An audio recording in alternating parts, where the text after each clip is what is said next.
स्वागत है आपका यस न्यूज़ कर्नाटक एक्सप्रेस में। मैं आपके साथ सुफियान हूं। आइए आज की खबर पर नजर डालते हैं। ಕರ್ನಾಟಕದಲ್ಲೇ ಚಿಂಚೋಳಿ ತಾಲೂಕು ಇಡೀ ರಾಜ್ಯದಲ್ಲೇ ಅತ್ಯಂತ ಹಿಂದುಳಿದ ತಾಲೂಕು.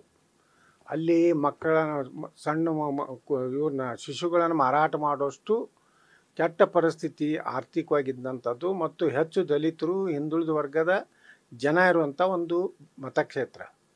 ಅಲ್ಲಿ ವೀರೇಂದ್ರ ಪಾಟೀಲ್ರು ಅದನ್ನು ಪ್ರತಿನಿಧಿಸ್ತಾ ಇದ್ದರು. ಅಲ್ಲಿ ಸುಮಾರು 15 ವರ್ಷದ ಹಿಂದೆ ಒಂದು ಪಿ ಚಿದಂಬರಂ ಸಂಬಂಧಿಕರು ಒಂದು ಸಕ್ಕರೆ ಕಾರ್ಖಾನೆಯನ್ನು ಮಾಡಬೇಕಂತ ಹೇಳಿ ಅಲ್ಲಿ ಫೌಂಡೇಶನ್ ಮಾಡಿದರು.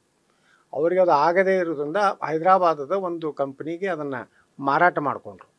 ಹೈದರಾಬಾದ್ ಕಂಪ್ನಿಯವರು ಸಹ ಪಂಜಾಬ್ ನ್ಯಾಷನಲ್ ಬ್ಯಾಂಕ್ ಅನೇಕ ಕಡೆ ಸಾಲ ತೆಗೆದು ಅದನ್ನು ಒಂದು 25% ಅಟ್ಟೆ ಕೆಲಸ ಮಾಡಿ ಅದೊಂದು ದೊಡ್ಡ ಹಗರಣ ಇವತ್ತು ಆದಮೇಲೆ CBI ಎನ್ಕ್ವೈರಿಗೆ ಹೋಯಿತು.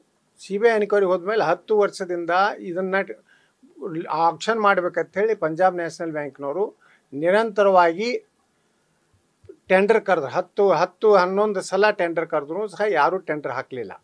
ಕೊನೆಗೆ ಅಲ್ಲಿ ರೈತರು ಬಂದು ನನಗೆ ವಿನಂತಿ ಮಾಡಿಕೊಂಡ್ರು. ನಮ್ಮ ಹಿಂದಿನ BJP ಅಧ್ಯಕ್ಷರಾದಂಥ ಬಸವರಾಜ ಪಾಟೀಲ್ ಶೆಡಮ್ ಅವರು ಮತ್ತು ರೈತರು ಕರ್ಕೊಂಡು ಬಂದು, ಇಲ್ಲ ಇದು ಭಾಳ ಹಿಂದುಳಿದಂಥ ತಾಲೂಕಿದೆ, ಇಲ್ಲಿ ಬೀದರ್ ಜಿಲ್ಲೆಯಲ್ಲಿ ಅನೇಕ ಕಾರ್ಖಾನೆ ಇದ್ದರೂ ನಮ್ಮ ಕಾರ್ಖಾನೆಗೆ ಸರಿಯಾಗಿ ಬೆಲೆ ಕೊಡೋದಿಲ್ಲ, ನಮ್ಮ ಕಬ್ಬು ತೊಗೋದಿಲ್ಲ, ಅದಕ್ಕೆ ಈ ಕಾರ್ಖಾನೆ ನೀವು ತೊಗೊಂಡು ಮಾಡಿರಿ ಅಂತ ಹೇಳಿ ವಿನಂತಿ ಮಾಡಿಕೊಂಡಾಗ ನಾವು 37 ಕೋಟಿ 60 ಲಕ್ಷ ರೂಪಾಯಿಗೆ ಆ ಒಂದನ್ನು ಟೆಂಡರ್ನಲ್ಲಿ NCLTದಿಂದ ಏನು ಇದು ಆಗಿದೆ ಅದರಲ್ಲಿ ನಾವು ಟೆಂಡರ್ನಲ್ಲಿ ಭಾಗವಹಿಸಿ ನಾವು ಒಬ್ಬರೇ ಟೆಂಡರ್ ಹಾಕಿದ್ವಿ. ಯಾಕಂದರೆ 10 ವರ್ಷದಿಂದ ಯಾರೂ ಹಾಕಲಿಲ್ಲ, ಆ ಪ್ರದೇಶಕ್ಕೆ ಹೋಗಲಿಕ್ಕೆ ಯಾರೂ ತಯಾರಿರಲಿಲ್ಲ.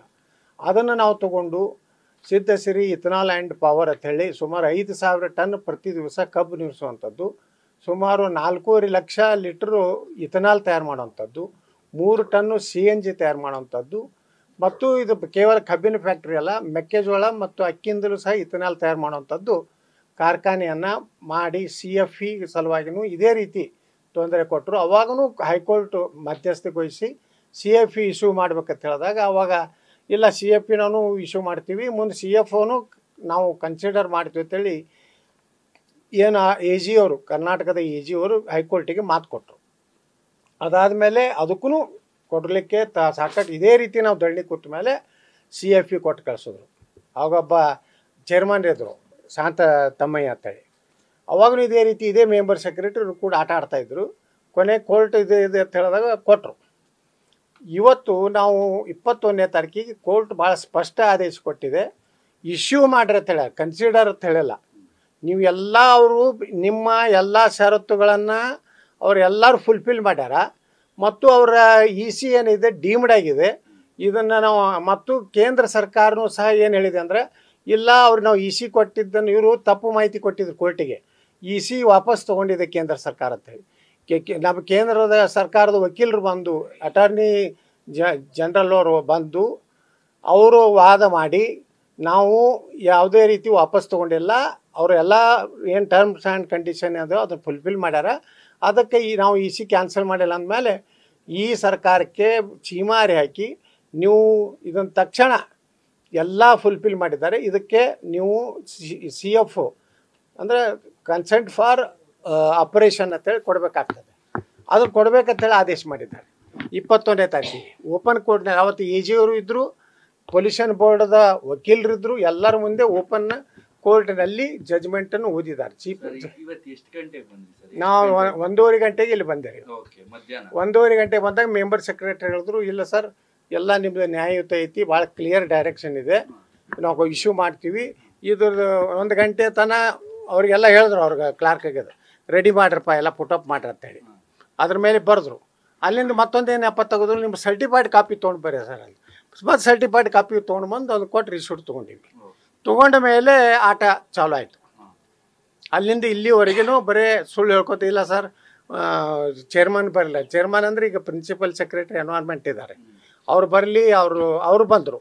ಅವರು ಬಂದು, ಇಲ್ಲ ಸರ್ ನೀವು ಹೇಳೋದು 100% ಕೋರ್ಟ್ ಹೇಳಿದೆ, ಕೋರ್ಟು ಕನ್ಸಿಡರ್ ಹೇಳಿಲ್ಲ, ನೀವು ಕೊಡಲೇಬೇಕಂತ ಹೇಳಿದೆ, ನಿಮ್ಮ ಕಡೆಯಿಂದ ಯಾವುದೇ ರೀತಿ ಏನು ಕಂಡೀಷನ್ ಇದೆ ಎಲ್ಲನೂ ನೀವು ಫುಲ್ಫಿಲ್ ಮಾಡಿರುತ್ತೆ ಕೋರ್ಟ್ನಾಗೆ ನಮ್ಮ ಪೊಲ್ಯೂಷನ್ ಬೋರ್ಡ್ನವ್ರು ಹೇಳಿದ್ದಾರೆ.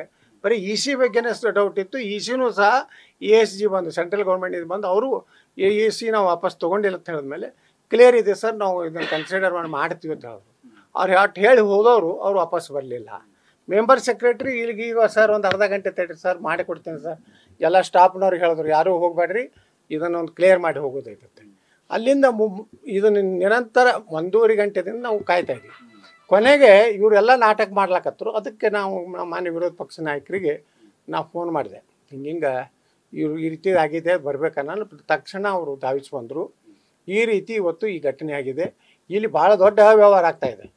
ಪೊಲ್ಯೂಷನ್ ಬೋರ್ಡ್ ಏನಾಗಿದೆ, ಯಾವ ಮಾಧ್ಯಮ 50 ರಿಂದ 60 ಲಕ್ಷ ರೂಪಾಯಿ ತಗೋತಾರೆ. ತಮಿಳುನಾಡಿನ ಕಾರ್ಖಾನೆ ಮಾಲೀಕರು ಅವರಿಗೆ ಪರ್ಮಿಷನ್ ಕೊಡ್ತಾರೆ. KPR ಗ್ರೂಪ್ಸು ಅವ್ರು ಬಂದ ಕೂಡ ದುಡ್ಡು ಕೊಡ್ತಾರೆ. ಅವರಿಗೆ ಎಷ್ಟು 5 ಸಕ್ಕರೆ ಕಾರ್ಖಾನೆ ಮಾಡ್ಯಾರ.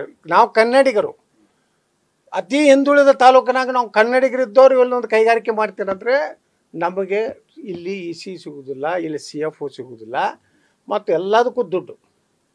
ಮತ್ತು ಮೊನ್ನೆ ಮೀಟಿಂಗ್ ಮಾಡ್ಯಾರ 256 ಎಲ್ಲ ಇಲ್ಲಿಗಲ್ ಇದ್ದದ್ದು. ಇಲ್ಲೆಲ್ಲ ಕಾಪಿ ಅದಾವ ನಮ್ಮಲ್ಲಿ, ನಾಳೆ ಎಲ್ಲ ನಿಮ್ಗೆ ಕೊಡ್ತೀವಿ. ಅದರದೇ ಸದಸ್ಯ ಒಂದೇ ದಿವಸಕ್ಕೆ 256 ಇದನ್ನು ಕ್ಲಿಯರ್ ಮಾಡಿದ್ದಾರೆ ಫೈಲ್ಸು. ಅಲ್ಲಿ ಅವರ ಕಾಂಗ್ರೆಸ್ಸಿನ ಸದಸ್ಯನೇ ಮೋದಿ ಅಂತೇಳಿ ಎಲ್ಲಿ ಇದ್ರವರು ಗುಲ್ಬರ್ಗದವರು, ಅದು ಅರಣ್ಯ ಮಂತ್ರಿ ಅಗ್ರಿ ಕಾಸು ಮಂಚಾನೆ ಪತ್ರ ಬರ್ದಾರೆ ಮೆಂಬರ್ ಸೆಕ್ರೆಟ್ರಿಗೆ, ನೀವೆಲ್ಲ ಇಲ್ಲಿಗಲ್ ಮಾಡ್ತಾಯಿದ್ದೀರಿ, ನೀವೆಲ್ಲ ಯಾವುದೂ ಪರಿಸರದ ಯಾವುದೇ ನಾರ್ಮ್ಸ್ಗಳನ್ನು ಉಲ್ಲಂಘನೆ ಮಾಡ್ತಾಯಿದ್ದೀರಿ, ಒಂದೇ ದಿವಸ 256 ಹೆಂಗೆ ನೀವು ಇದು ಕೊಡ್ತೀರಿ, ಇದನ್ನು ಪೋಸ್ಟ್ಮಾನ್ ಮಾಡಬೇಕು, ಎಲ್ಲ ಕೈಗಾರಿಕೆಗಳನ್ನು ಪರಿಸರದ ಎಲ್ಲ ಟೆಕ್ನಿಕಲ್ ಏನಿದೆ ಲೀಗಲ್ ಎಲ್ಲ ನೋಡಿ ಕೊಡ್ಬೇಕಂತೇಳಿ ಯಾವುದೇ ವಿರೋಧ ಮಾಡಿದ್ದಾರೆ. ಅದು ಕಾಂಗ್ರೆಸ್ಸಿನ ಒಬ್ಬ ಮೆಂಬರು. ಈ ರೀತಿ ಇಲ್ಲಿ ಏನಾಗಿಬಿಟ್ಟಿದೆ ಅಂದರೆ, ಇದು ಇಡೀ ನಮ್ಮ ಕರ್ನಾಟಕ ಸರ್ಕಾರದ ಒಂದು ಭಾಗನೇ ತಿಲ್ಲ. ಇಲ್ಲಿ ದೊಡ್ಡ ದರೋಡೆಕೋರ ಕೂತ್ಬಿಟ್ಟಿದ್ದಾರೆ. ಹಿಂದೆನೂ ನೀವು ನೋಡಿದರೆ ಚೇರ್ಮನ್ ಆಗಬೇಕಾದ್ರೆ 10 ಕೋಟಿ ಕೊಡಬೇಕು, 20 ಕೋಟಿ ಕೊಡಬೇಕು. ಈ ಒಂದು ವ್ಯವಸ್ಥೆ ಯಾವ ಚಾನೆಲ್ದವ್ರಿಗೂ ಇದು ಕಾಣಿಸಿಲ್ಲ. ಇದೊಂದು ಉದ್ಯೋಗ, ಇಷ್ಟು ಕೈಗಾರಿಕಾ ಉದ್ಯಮಿಗಳು ಇಲ್ಲಿ ಬಂದು ಸುತ್ತು ಹಾಕಿ ಪಾಪ ಇಲ್ಲಿ ದುಡ್ಡು ಕೊಟ್ಟರೂ ಸಹ ಮತ್ತೆ ದುರಂಕಾರನಿಂದ ಮಾತಾಡೋವಂಥದ್ದು. ಇದೊಂದು ಬೇರೆ ಲೋಕನೇ ಆಗಿಬಿಟ್ಟಿದೆ. ಅದಕ್ಕೆ ಇವತ್ತು ನಾನು ಧರಣಿ ಕೂತಿದ್ದೇನೆ.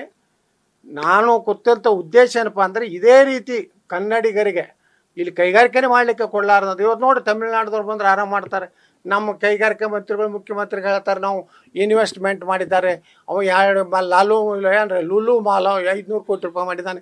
ನಾವು 850 ಕೋಟಿ ರೂಪಾಯಿ ಹಾಕಿದ್ದೀವಿ ರೀ. ಅತ್ಯಂತ ಹಿಂದೆ ಮೋಸ್ಟ್ ಬ್ಯಾಕ್ವರ್ಡ್ ತಾಲೂಕು ಏನು ಕರ್ನಾಟಕ. ಡಾಕ್ಟರ್ ನಂಜುಂಡಪ್ಪ ಪ್ರಕಾರ ಶಿಶುಗಳ ಮಾರಾಟ ಮಾಡುವಂಥ ಒಂದು ತಾಲೂಕಿನಲ್ಲಿ ಅಲ್ಲಿ ಇಂಥ ಬಡತನ ಇದೆ. ಅದು ಇಡೀ ಒಂದು ಭಾಗದಲ್ಲಿ ನಾವು ಪಬ್ಲಿಕ್ ಸ್ಕೂಲ್ ಮಾಡಿದ್ದೀವಿ, 108 ಬೆಡ್ಡೆಡ್ ಹಾಸ್ಪಿಟ್ಲ್ ಮಾಡಿದ್ದೀವಿ, ಸೂಪರ್ ಬಜಾರ್ ಮಾಡಿದ್ದೀವಿ, ಒಳ್ಳೆ ರೆಸ್ಟೋರೆಂಟ್ ಇಲ್ಲ. ಇವತ್ತು ತಹಸೀಲ್ದಾರು AC ಇರಲಿಕ್ಕೆ ಅಲ್ಲಿ ಒಳ್ಳೆ ಬೆಂಗಲೆ ಇಲ್ಲ, ನಮ್ಮ ಗೆಸ್ಟ್ ಹೌಸ್ನಲ್ಲಿ ಇರ್ತಾರೆ. ಅಧಿಕಾರಿಗಳು ಊಟಕ್ಕೆ ಒಂದು ಚಲೋ ಹೋಟೆಲ್ ಇರಲಿಲ್ಲ. ಇವತ್ತು ನಾವು ಎಲ್ಲ ಫೆಸಿಲಿಟಿ ಕೊಟ್ಟಿದ್ದೀವಿ. ನೀವು ಬೇಕಾದ್ರೆ ನಾಳೆ ಅದರದ್ದು ಪೂರ್ತಿ ಒಂದು ಇದನ್ನು ಕೊಡ್ತೀನಿ ನಿಮ್ಗೆ CD. ಅದು ಯಾವ ರೀತಿ ನಾವು ಒಂದು ಮಾಡೆಲ್ ಮಾಡಿದ್ದೀವಿ. ಇಲ್ಲ ನಾವು ಧರಣಿ ನಮ್ದು ಆರ್ಡರ್ ಆಗಿದೆ, ಈಗ ಕೊಡ್ಬೇಕು ಅವರು. ಇಲ್ಲ ನಾವು ಮಂತ್ರಿ ಮಾತು ಕೇಳಿ ನಾವು ಕೋರ್ಟ್ ಅದಕ್ಕೆ ಮಾನ್ಯ ಮಾಡೋದಿಲ್ಲ ಅಂತ ರೈಟಿಂಗ್ ನಾ ಕೊಡೋದಿಲ್ಲ ಅಂದ್ರೆ ರೀಸನ್ ಹೇಳ್ಬೇಕಲ್ಲ. ನೀವು ರೀಸನ್ ಇಲ್ಲ ಸರ್ ನಾವು ಸರ್ಕಾರಕ್ಕೆ ಕೇಳ್ತೀವಿ. ಸರ್ಕಾರ ಹೆಚ್ಚೋ ಹೈಕೋರ್ಟ್ ಹೆಚ್ಚೋ? ಹೈಕೋರ್ಟ್ ಆದೇಶನ ಪಾಲಿಸ್ಬೇಕು ಇವರು ಅಧಿಕಾರಿಗಳು. ಯಾರೋ ಮಂತ್ರಿದು ಮಾತು ಕೇಳಿಕ್ಕೆ ಆಗೋದಿಲ್ಲ. ಆ ಮಂತ್ರಿಗೆ ಏನು ಭಯ ಇದೆ, ತನ್ನ ಕಾರ್ಖಾನೆಗೆ ಅವರೆಲ್ಲ ಶೋಷಣೆ ಮಾಡ್ಕೊತ ಬಂದಾರೆ. ರೈತರಿಗೆ ಸರಿಯಾಗಿ ಬಿಲ್ ಕೊಟ್ಟಿಲ್ಲ. ಈ ನಮ್ಮ ಕಾರ್ಖಾನೆ ಪ್ರಾರಂಭ ಆದ ಮೊದಲ ನಾವು ಸ್ಟಾರ್ಟ್ ಮಾಡಿದಾಗ 2650 ರೂಪಾಯಿ ಬಿಲ್ ಕೊಟ್ಟಿವಿ. 15 ದಿವಸಕ್ಕೆ ಪೇಮೆಂಟ್ ಮಾಡಿದ್ವಿ. ಅವರು 2600, 500, ಮೊದಲಂತೂ 2000 ಕೊಡ್ತೀವಿ. ನಮ್ಮ ಕಾರ್ಖಾನೆ ಆದಮೇಲೆ ಇವತ್ತು ನೀವು ಬೇಕಾದ್ರೆ ಅಲ್ಲಿ ನಿಮ್ಮ ಲೋಕಲ್ ರಿಪೋರ್ಟರ್ಗಳನ್ನು ತರಿಸ್ರಿ. ಮೊದಲು 2000 6 ತಿಂಗಳು ಒಂದೊಂದು ವರ್ಷ ಬಿಲ್ ಕೊಡ್ತಿದ್ದಿಲ್ಲ. ಇವತ್ತು ನಮ್ಮ ಕಾರ್ಖಾನೆ ಆಗಿದ್ದರಿಂದ ಬಿಲ್ ಕೊಡ್ಲಾಕತ್ತಾರೆ. ರೈತರದ್ದು 20 ಲಕ್ಷ ಟನ್ ಕಬ್ಬಿದೆ. ಈ ನಾಳೆ ಈ ಕಾರ್ಖಾನೆ ಚಾಲೂ ಆಗದೆ ಇದ್ರೆ 20 ಲಕ್ಷ ಟನ್ನದು ಏನು ವ್ಯವಸ್ಥೆ ಮಾಡ್ತಾರೆ ಸರ್ಕಾರ? ಆ ಕಬ್ಬು ಎಲ್ಲಿ ಹೋಗ್ಬೇಕು? ರೈತರು ಆತ್ಮಹತ್ಯೆ ಮಾಡ್ಕೋತಾರೆ. ಇವರು ತಮ್ಮ ಸ್ವಾರ್ಥಕ್ಕೆ ಕೆಲವೊಂದು ಇಲ್ಲಿಗೆಲ್ಲ ಕೊಟ್ಟಿದ್ದಾರೆ ಕಾರ್ಖಾನೆಗಳಿಗೆ. ತಮಗೆ ಬೇಕಾದಂಥ ಪ್ರಭಾವಿ ಮುಖಂಡರಿಗೆ 2500 ಟನ್ನದ ಕೆಪಾಸಿಟಿ ತೋರಿಸಿ 15,000 ಟನ್ ಖರ್ಚಿಗೆ ಮಾಡ್ತಾರೆ. ಅದನ್ನು ಯಾರು ಕೇಳೋರಿಲ್ಲ. ಪರಿಸರದಾಗ ಅದೇ ಸ್ವಂತ ಖಂಡ್ರೇನೋ ಫ್ಯಾಕ್ಟ್ರಿದಿಂದ ಸುಮಾರು ಲಕ್ಷಾಂತರ ಲೀಟರ್ ಮೊಲಾಸಿಸ್ಸು ಹಳ್ಳಕ್ಕೆ ಹರಿದೋಯ್ತು. ಸಾಕಷ್ಟು ಟಿ ವಿಯಲ್ಲಿ ಬಂತು, ಅದನ್ನು ಏನೂ ಒಂದು ನೋಟಿಸ್ ಕೊಡಲಿಲ್ಲ ಈ ಮೆಂಬರ್ ಸೆಕ್ರೆಟರಿ. ವ್ಯವಸ್ಥಿತವಾಗಿ ನಮ್ಮ ಕಾರ್ಯಕ್ರಮ ಯಾವುದೇ ಹೊಸ ಸುದ್ದಿಯನ್ನ ನೋಡಲು ನಮ್ಮ ಎಸ್ ನ್ಯೂಸ್ ಕರ್ನಾಟಕ ಎಕ್ಸ್‌ಪ್ರೆಸ್ನ ನೋಡ್ತಾ ಇರಿ. ಹಾಗೆ ನಮ್ಮ ಚಾನೆಲ್ನ ಸಬ್ಸ್ಕ್ರೈಬ್ ಮಾಡಿ, ಬಾಜು ಇರುವ ಬೆಲ್ ಐಕಾನ್ ಅನ್ನ ಕ್ಲಿಕ್ ಮಾಡಿ. ಹಾಗೆ ನಮ್ಮ ಚಾನೆಲ್ನ ಲೈಕ್ ಮಾಡಿ, ಶೇರ್ ಮಾಡಿ. ನಮ್ಮ ನಡೆ ಸತ್ಯದ ಕಡೆ.